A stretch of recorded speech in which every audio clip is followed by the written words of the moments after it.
vai ter que ver. Ora boas pessoal, daqui quem vos fala é o João e estamos aqui para mais um vídeo do canal Review Gaming PT. Temos que começar desde já por pedir desculpa a todos pela ausência de vídeo nos últimos tempos, mas tem sido mesmo impossível para nós. Contudo, estamos aqui para mais um novo vídeo e com grandes novidades. Como poderão verificar, estamos aqui a apresentar uma placa gráfica, o que significa que conseguimos finalmente trazer novo conteúdo para o nosso canal. Conteúdo esse que passará por reviews e unboxings de hardware e periféricos. Porque agora poderão perguntar-se. Pois bem, o canal candidatou-se ao Gear and Game Review da ASUS Portugal e felizmente e com grande orgulho foi um dos selecionados para poder fazer a análise dos seus produtos. Portanto, temos desde já de agradecer à ASUS Portugal pelo seu apoio e por nos terem enviado esta gráfica para teste, pois sem eles este vídeo não seria possível. Prometemos também fazer o nosso melhor para mostrar que realmente foi uma escolha acertada e que merecemos esta oportunidade, esperando que esta parceria possa durar durante muito tempo. Sendo esta uma temática nova no canal, todos os nossos reviews seguirão uma ordem de eventos. Em primeiro será feita a apresentação do produto, das características e opiniões pessoais, e em seguida passaremos para o que se torna mais relevante e que mais focamos no nosso canal, que é a performance do produto dentro do gaming. Assim, passamos então para a apresentação da gráfica e análise para este vídeo. A gráfica trata-se de uma R9 280X Matrix Platinum da ASUS ROG. Trata-se de uma gráfica de grandes dimensões e construída tendo em consideração principalmente as necessidades de entusiastas e gamers, sendo portanto uma gráfica de gama alta da ASUS. Começamos então por fazer uma pequena apresentação da caixa da gráfica, esta apresentando também grandes dimensões, de forma a se conseguir acomodar da melhor forma a gráfica sem riscos de danos. Na parte traseira são apresentadas algumas informações mais habituais, mais standard, que se costumam apresentar nas páginas de informação, como é o caso dos clocks de fábrica, resolução máxima, outputs presentes, DirectX utilizado, entre outros. Exatamente também pelas elevadas dimensões da gráfica, esta precisa realmente de alguma proteção durante o transporte, e a ASUS fez um excelente trabalho para a segurança do seu produto, utilizando uma esponja de grande qualidade que consegue absorver todos os impactos e proteger a gráfica na sua totalidade. Esta é uma característica que muitas vezes não é levada em consideração, mas que é um ponto a favor de qualquer fabricante e que merece portanto a nossa especial atenção. Passando em seguida para a apresentação das características desta 280X da ASUS. Esta gráfica apresenta um PCB idêntico à antiga HD 7970 Matrix, sendo considerada um rebranding da mesma. Contudo, esta 280X apresenta clocks mais elevados de fábrica, bem como um cooler custom melhorado, mais especificamente o DirectCU 2 da ASUS, que promete 20% mais performance com 3 vezes mais silêncio, utilizando para tal duas fãs de 100mm cada uma. Esta apresenta core clocks de fábrica de 1100 MHz em boost, 950 de base, memory clocks de 1600 MHz, bem como um total de 3 GB de memória DDR5. Fisicamente, podemos verificar, como já foi mencionado, as grandes dimensões que esta gráfica apresenta, necessitando de 3 slots PCI Express para a sua montagem. Verificamos igualmente que temos como output duas conexões DVI e 4 DisplayPorts, permitindo assim a ligação de 6 monitores em simultâneo através da tecnologia AMD Eyefinity. Na parte superior é-nos apresentado um elegante backplate totalmente preto que ajuda a manter a robustez da gráfica, evitando possíveis dobramentos ou danos ao PCB, dando também um ar muito mais limpo a qualquer build.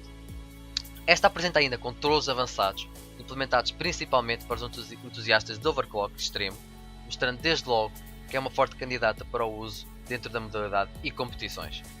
Em primeiro, são-nos apresentadas algumas ligações VGA Hotwire que permitem a afinação de voltagem ao nível do hardware, fazendo uso dos cabos conectores incluídos como acessórios.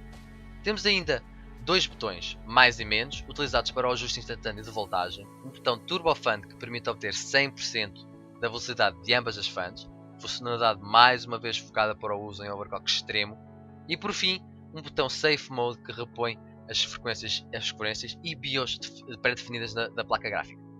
Passando para a lateral, verificamos um símbolo da gama Matrix iluminado que varia consoante a carga atual do GPU, passando por vermelho quando se encontra em Extreme Loading, para azul claro quando se encontra em Light Loading, entre outras hipóteses. Verificamos também duas ligações de 8 pinos para a alimentação da placa, que poderá ser um aviso do consumo elevado que esta poderá ter, mas que tentaremos analisar durante os nossos testes. A última característica desta gráfica, e talvez a mais importante, é o uso da tecnologia Digimais VRM, com 20 fases de energia que permite o fornecimento melhor de energia e melhora a performance, fiabilidade, longevidade da placa e capacidade overclock. Por fim, é importante ainda referir os 3 anos de garantia que são cedidos pela ASUS, em comparação com os 2 anos de algumas marcas concorrentes. Apesar do potencial para overclock extremo que esta gráfica apresenta, para esta análise não se considerou relevante este ponto dentro de uma perspectiva gaming, sendo todos os testes executados apenas com a gráfica em stock. Passando agora para os testes de performance efetuados à placa. Todos eles foram executados a partir da mesma configuração, sendo ela constituída pelos seguintes componentes: processador i7 3770K a 4.2 GHz, board ASRock Z77 Extreme 4M, memórias Kingston HyperX Blue 2x4 GB a 1600 MHz, cooler Be Quiet Darkrock 3, fonte LEPA B650W e disco Seagate de 1TB 7200 rotações por minuto. Para os respectivos testes, escolhemos alguns dos jogos mais pesados a nível de processamento e que mais exigem das placas gráficas. A escolha focou-se também nos jogos que mais adesão e procura apresentam, tentando assim dar uma banda de performance dos jogos mais procurados pela comunidade. Os jogos escolhidos para teste em benchmark foram os seguintes: Dirt Showdown, Metro Last Light, Sleeping Dogs, Tomb Raider e Counter-Strike Global Offensive. Todos estes apresentam um sistema de benchmark in-game que foram utilizados para os nossos testes, de forma a se conseguir valores mais estáveis e de confiança, ao contrário do Counter-Strike Global Offensive, que é o único que não apresenta um sistema semelhante, onde fizemos uso do programa Fraps de forma a executar um benchmark de 60 segundos. Gostaríamos também de esclarecer que nas imagens de cada jogo, os FPS apresentados não representam os valores corretos dos nossos testes, devido à limitação de frames por parte do programa de gravação. Passando assim para o primeiro teste e primeiro jogo, temos o Dirt Showdown, um jogo de corridas da produtora Codemasters apreciado por muitos gamers.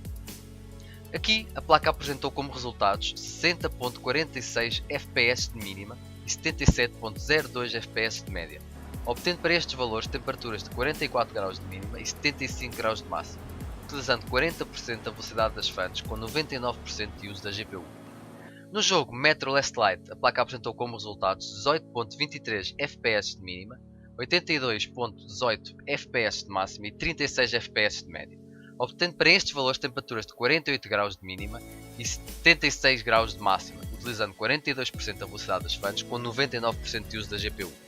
Este foi o teste onde verificámos valores de performance mais reduzidos e maiores temperaturas, mostrando que é um jogo que necessita de um processamento muito elevado. Ainda assim, a placa mostrou estar à altura com valores respeitáveis. Passando para o jogo Sleeping Dogs, a placa apresentou como resultados 39 FPS de mínima, 63.2 FPS de máximo e 54.9 FPS de média, obtendo para estes valores temperaturas de 55 graus de mínima e 77 graus de máxima, utilizando 42% da velocidade das fãs com 98% de uso da GPU. Já para o jogo Tomb Raider, a placa conseguiu 54 FPS de mínima, 84 FPS de máxima e 67.2 FPS de média, obtendo para estes valores temperaturas de 50 graus de mínima e 72 graus de máxima, utilizando 38% da velocidade das fãs com 99% de uso da GPU. Por fim, para o nosso último teste, temos o jogo Counter-Strike Global Offensive, onde conseguimos obter 227 FPS de mínima, 293 FPS de máxima e 269.133 FPS de média, obtendo para estes valores temperaturas de 50 graus de mínima e 71 graus de máxima, utilizando 33% da velocidade das fãs com 70% de uso da GPU. Sendo este jogo mais jogado por mim, teria de fazer parte desta lista.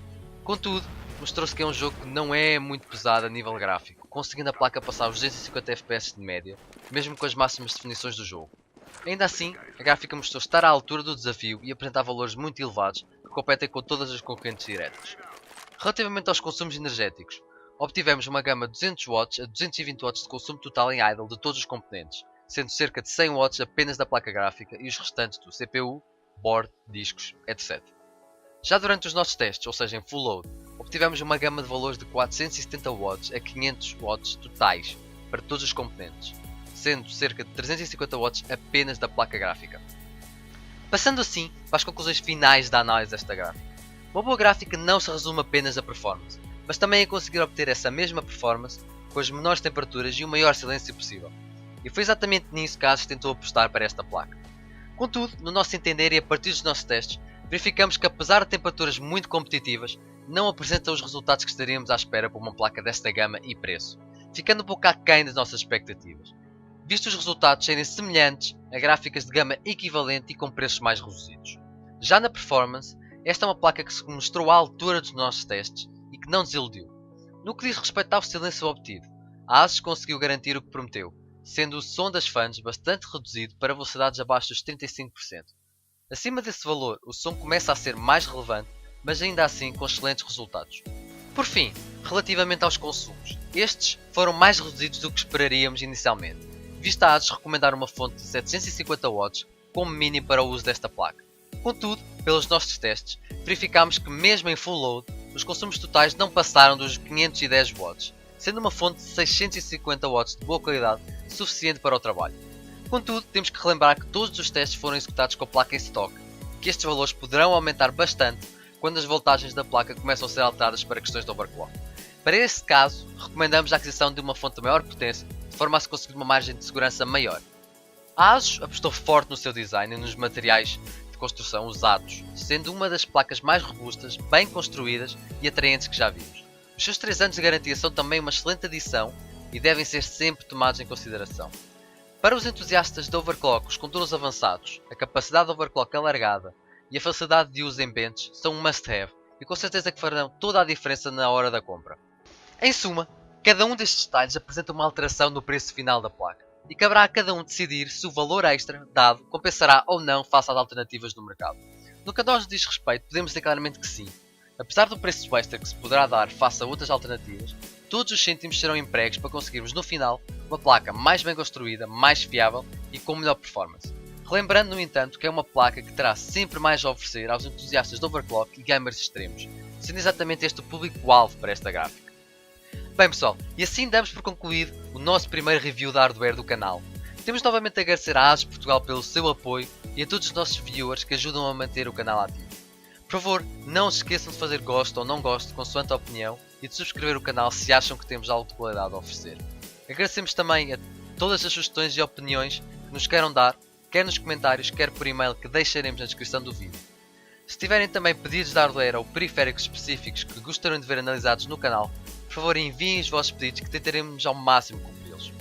Bem pessoal, um abraço a todos e até ao próximo vídeo.